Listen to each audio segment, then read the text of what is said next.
path of the charged particle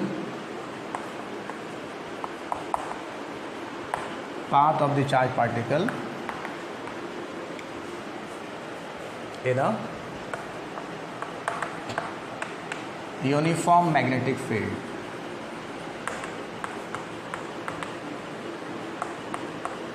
किसी uniform magnetic field के अंदर किसी भी चार्ज पार्टिकल का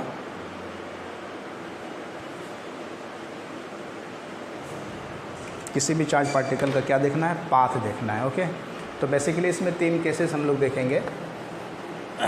केस वन मतलब when theta is equal to 0 degree और theta is equal to 180 degree, दोनों ही केस में पाथ जो है चार्ज पार्टिकल का सेम होगा। मतलब ये हुआ थीटा 0 का मतलब क्या हो गया, थीटा 0 का मतलब क्या हुआ, थीटा 0 का मतलब हो गया बताओ,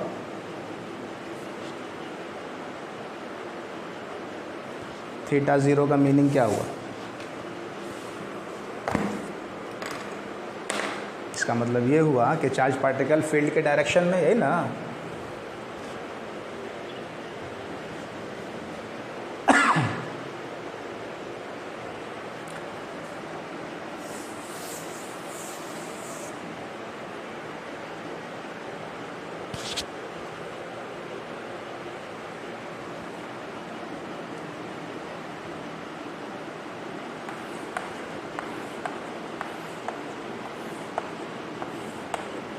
ये मान लो मैग्नेटिक फील्ड लाइंस हैं, मैग्नेटिक फील्ड है। तो अगर कोई चार्ज पार्टिकल, ये है कोई चार्ज पार्टिकल फील्ड के डायरेक्शन में मूव करे तो इस पर फोर्स कितना लगता है, 0। फोर्स इस पर 0 लगता है ना। हम लोगों ने फॉर्मूला क्या देखा फोर्स का, Q VB साइन थीटा या V क्रॉस B जिसको बोलते हैं, है ना।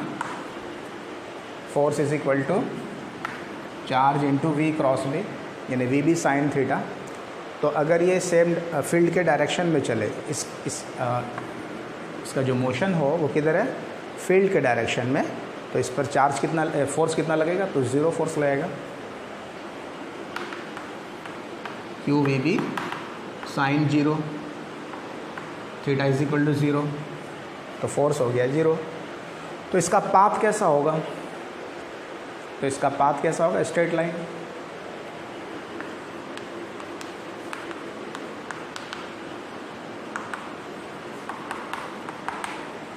पाथ होगा इसका स्ट्रेट लाइन, उसी डायरेक्शन में, in the direction of field ये मूव करता रहेगा, है ना।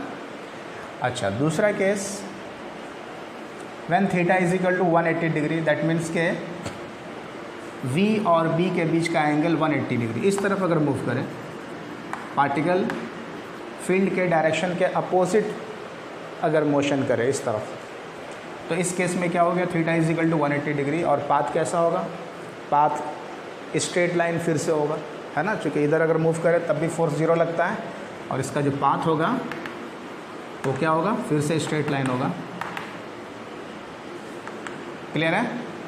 Theta is equal to 0 degree वाले केस में भी, theta is equal to 180 degree वाले केस में, दोनों ही केस में path of the charge particle कैसा होगा, तो स्ट्रेट लाइन होगा, यानी in the direction of magnetic field ये मूव करेगा।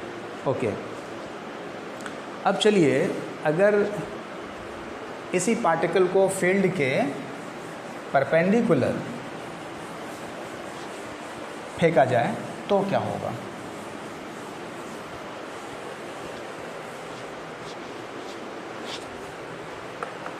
Case 2,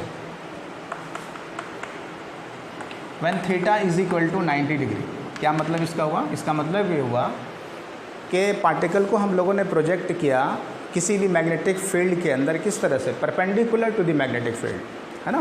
that is the particle is projected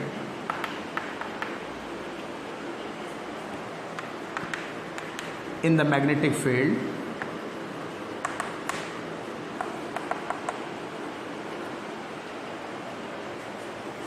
the particle is projected at right angle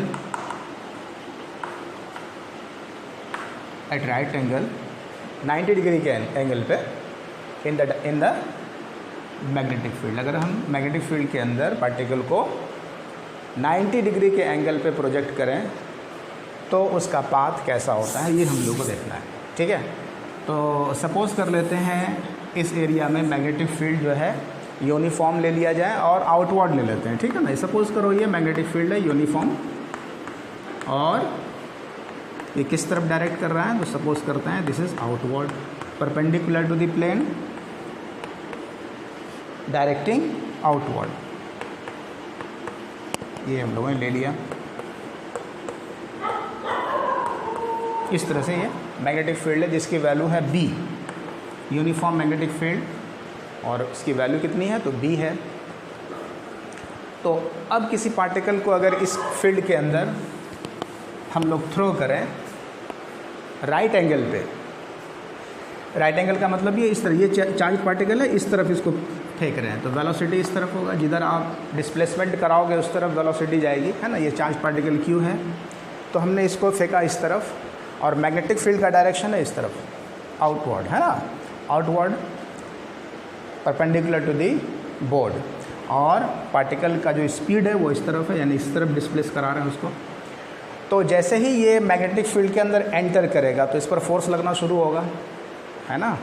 कौन सा फोर्स, तो magnetic force F is equal to Q into V into B into sine 90 degree, है ना। ये वाला force इस charge particle पे act करेगा, जिसकी वैल्यू क्या हो जाएगी, तो Q into V into B हो जाएगी, बिकॉज साइन 90 डिग्री के एंगल पे प्रोजेक्ट कर रहे हैं। ठीक, अब इस फोर्स का डायरेक्शन किधर होगा, तो direction right hand thumb rule से आप लगाओ या स्क्रू रूल से, जो भी आप रूल यूज़ करो। तो सिंपली आपको क्या करना है, राइट हैंड के पाम को, है ना, देखो V cross B, actually V cross B के परपेंडिकुलर होगा किसका डायरेक्शन, फोर्स का डायरेक्शन। V क्रॉस B के परपेंडिकुलर होगा फोर्स का डायरेक्शन।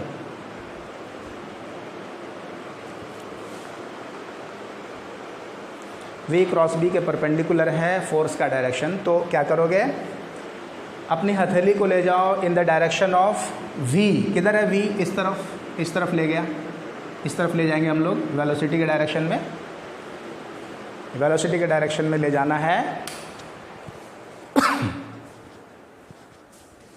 वेलोसिटी के डायरेक्शन में ले जाना अपनी हथेली को, और ले जाने के बाद इसको किधर रोटेट करोगे, इन द डायरेक्शन ऑफ B। देखो V क्रॉस B है, तो सबसे पहले V की तरफ ले गए और इस तरफ इसको घुमाएंगे, है ना, बाहर की तरफ। तो अंगूठा किस तरफ डायरेक्ट कर रहा है, डाउनवर्ड, तो यानी कि फोर्स जो इस पर लगेगा वो डाउनवर्ड लगेगा। क्लियर है बिल्कुल। तो ये पार्टिकल इस तरफ जाना चाह रहा है बट इस पर फोर्स लग रहा है डाउनवर्ड, आप ध्यान से देखो, डाउनवर्ड लग रहा है।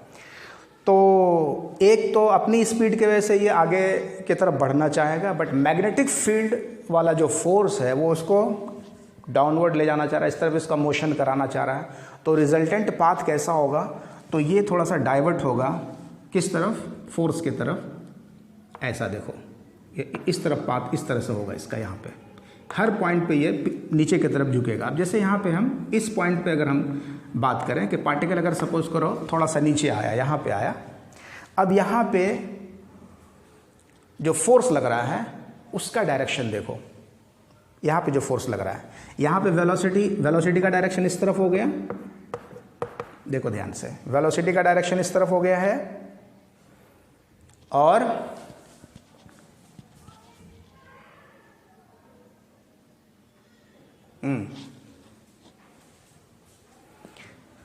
वेलोसिटी का डायरेक्शन किस तरफ हो गया है ना। फिर से आप अपनी हथेली को ले जाओ वेलोसिटी के डायरेक्शन में और उसको किस तरफ घुमाओ, इन द डायरेक्शन ऑफ फील्ड, इस तरफ घुमाएंगे तो फोर्स कुछ इस तरफ आ रहा है। देखो यहाँ पे फोर्स का डायरेक्शन इस तरफ, पहले वाले केस में फोर्स का डायरेक्शन इधर था, दूसरे वाले केस में फोर्स का डायरेक्शन इस तरफ है। ठीक है, तो ये इस तरह से इसको रोटेट कर रहा है। फिर यहाँ पे जो है V और F, एक तो इसकी स्पीड अपनी उधर है और ये फोर्स इसको इधर नीचे की तरफ खींच रहा है, तो इसका डायरेक्शन फिर इस तरह से होगा, देख रहे हो ना। तो ये जो प्रोसेस है पाथ के हर पॉइंट पे हो रहा है, पाथ के हर पॉइंट पे। तो यहाँ पे मान लो पार्टिकल पहुँचा तो इसकी स्पीड इस तरफ है, इसका जो डायरेक्शन ऑफ वेलोसिटी है वो इस तरफ है, और जो फोर्स लग रहा होगा, फिर से आप right hand thumb rule use करो तो फोर्स का डायरेक्शन इस तरफ। क्लियर है? तो अल्टीमेटली आप देखोगे कि ये जो पार्टिकल है वो इस तरह से सर्कुलर पाथ बनाएगा। यानी किसी भी गिवन मैग्नेटिक फील्ड के अंदर, किसी गिवन यूनिफॉर्म मैग्नेटिक फील्ड के अंदर जो चार्ज्ड पार्टिकल का जो पाथ होता है वो किस तरह का होता है? सर्कुलर होता है। कब? जब थीटा इजिकल टू 90 डिग्री हो, यानी चार्ज पार्टिकल को जब हम प्रोजेक्ट करें फील्ड के अंदर राइट एंगल पे, तो ये सर्कुलर पाथ बनाएगा। तो ये एक सर्किल की तरह से होगा, इसका जो पाथ होगा वो कैसा होगा? सर्कुलर।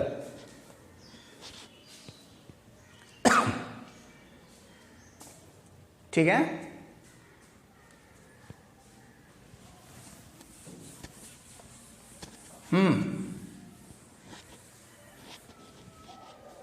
हाँ बोलो।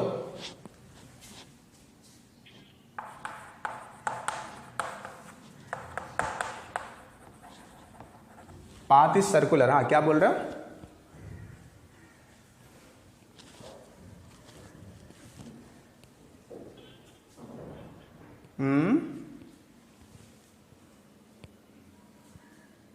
बोलिए, आवाज आपकी नहीं आ रही है। अच्छा, और लोगों को समझ में आया ये?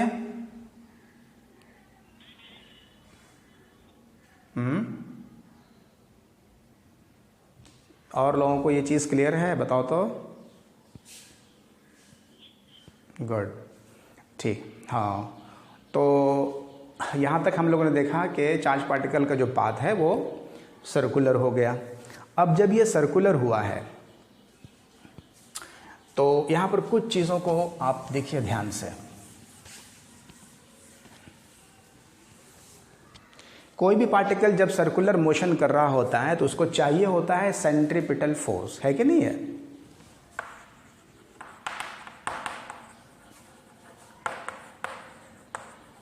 कोई भी पार्टिकल अगर किसी सर्कल में मूव कर रहा है तो ये फोर्स रिक्वायर्ड होगी, सेंट्रीपिटल फोर्स। तो यहाँ पे जो सेंट्रीपिटल फोर्स है वो कौन प्रोवाइड कर रहा है? तो ये जो मैग्नेटिक फोर्स है यही करेगा।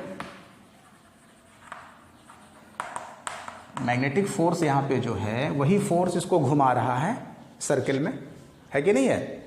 सपोज कर लेते हैं कि ये जो सर्किल यहाँ पे बना या सर्कुलर मोशन जो हो रहा है इसका कुछ न कुछ तो रेडियस होगा। तो सपोज करो रेडियस इज आर, इसकी रेडियस हम लोग आर मान लेते हैं।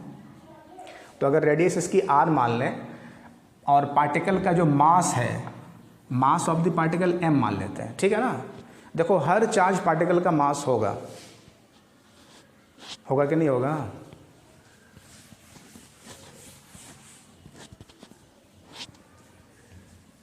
एम क्या है? Mass of the charge particle, mass of the charge particle. किसी भी चार्ज पार्टिकल के अंदर मास होता है ना? लेकिन हर मास के अंदर चार्ज हो ये कोई ज़रूरी नहीं है, बट हर चार्ज्ड पार्टिकल के पास मास तो जरूर होगा, बिकॉज मास के बगैर वो एग्जिस्ट नहीं कर सकता है। तो सेंट्रीपिटल फोर्स का जो इक्वेशन है तुम्हारा, m mass of the particle into v square velocity of the particle divide by radius, ये है सेंट्रीपिटल का एक्सप्रेशन जो ऑलरेडी हम लोगों ने क्लास 11 में देखा हुआ है। किसी भी सर्कुलर मोशन करते हुए पार्टिकल का सेंट्रीपिटल फोर्स का जो एक्सप्रेशन है वो है mv स्क्वायर बाय r, और ये किसके इक्विवेलेंट है? Magnetic force q into V into B into sine 90 degree, sine 90 is 1। ठीक है यहाँ तक? तो यहाँ से आप इसकी रेडियस फाइंड कर सकते हो, radius of the circular path. तो सॉल्व करो आर के लिए इसको। तो आर इज इक्वल टू क्या हो जाएगा बताओ? एक वी कैंसिल कर दो, so M V upon Q B, M V upon Q B.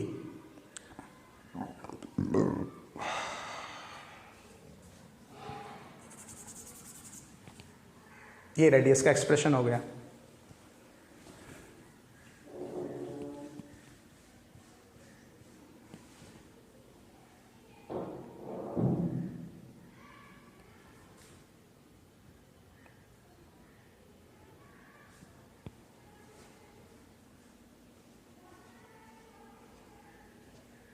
अब देखो यहाँ पे रेडियस जो है वो डिपेंड कर रही है किस पर, स्पीड ऑफ द पार्टिकल पे और मास पे भी, है ना।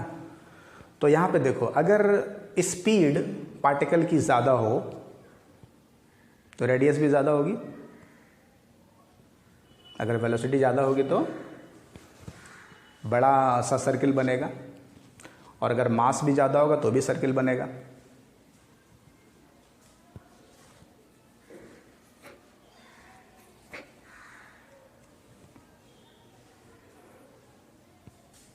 तो ये रेडियस इक्वेशन हो गया।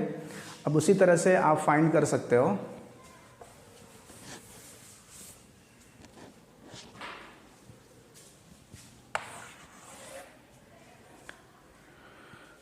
इसका टाइम पीरियड निकालो।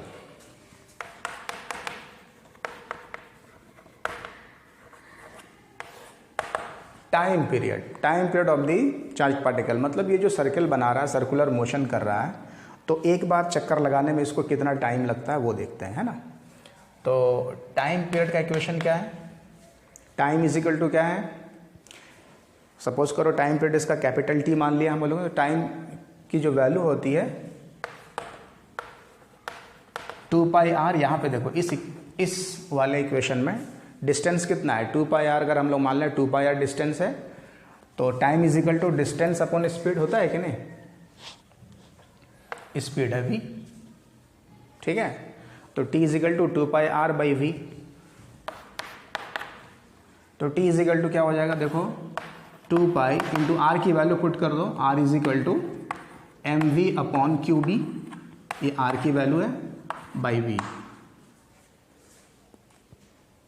तो t की वैल्यू आ गई, t की वैल्यू आ गई तुम्हारी 2 pi m by Q B, यही होगा ना, 2 pi m by Q B.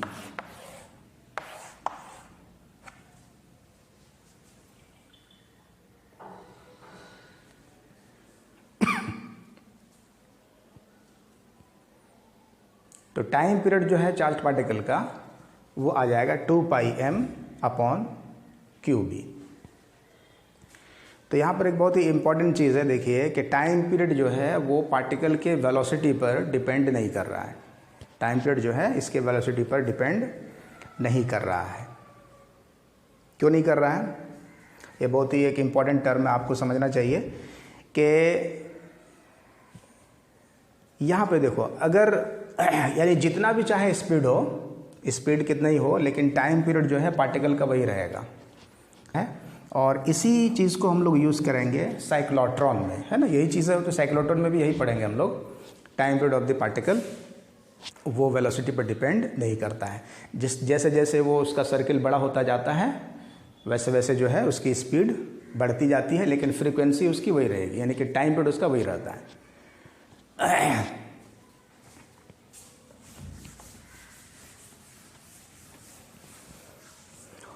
यहाँ से फ्रीक्वेंसी भी हम लोग निकाल सकते हैं।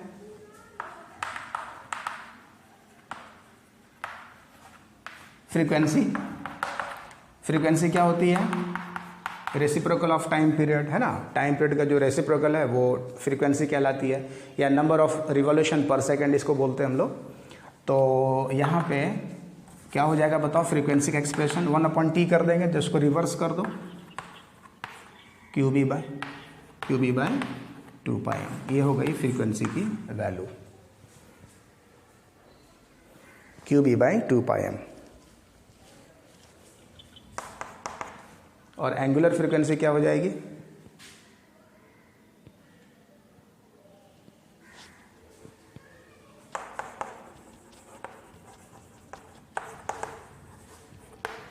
एंगुलर फ्रीक्वेंसी यानी एंगुलर वेलोसिटी जिसको कहते हैं, तो 2 pi F omega is equal to 2 pi F होता है ना, तो वहाँ पे एफ की वैल्यू पुट कर दो।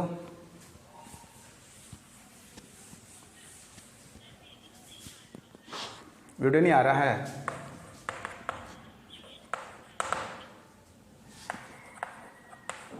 अच्छा एक, so omega is equal to Q B by m हो जाएगा 2 पाई कैंसिल हो गया। ठीक है।